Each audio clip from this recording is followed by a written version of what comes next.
اسی طرح حضرت ابو جحیفہ رضی اللہ تعالیٰ عنہ کہتے ہیں، یہ بھی صحیح بخاری میں حدیث ہے، کہتے ہیں میں نے علی رضی اللہ تعالیٰ عنہ سے کہا تھا حل عندکم کتاب، کیا تمہارے پاس قرآن کے علاوہ کوئی کتاب ہے؟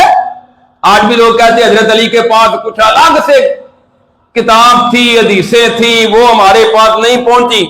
تو حضرت علی رضی اللہ عنہ سے ابو جحیفہ کہتے ہیں میں نے پوچھا کہ آپ کے پاس کوئی کتاب ہے؟ کہنے لگے لا الا کتاب اللہ، اور میرے پاس اور کچھ نہیں ہے مگر اللہ کی کتاب قرآن ہی ہے۔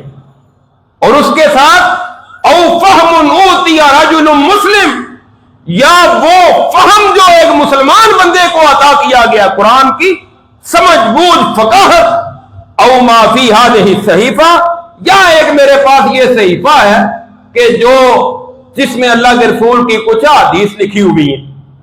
کہتے ہیں میں نے کہا ما فی ہذہ الصحیفہ، اس صحیفہ میں کیا ہے؟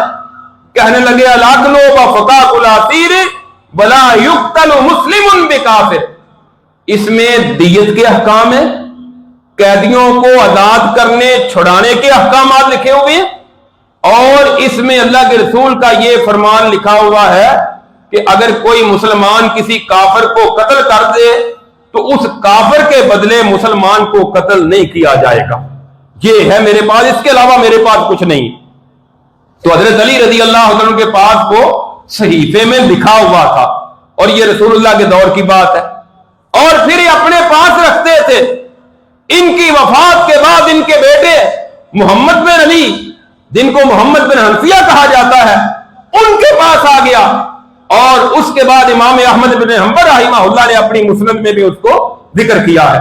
اس حدیث سے بھی یہ بات معلوم ہوئی کہ نبی کریم صلی اللہ علیہ وسلم کی حدیث آپ کے دور میں بھی لکھی جاتی تھی۔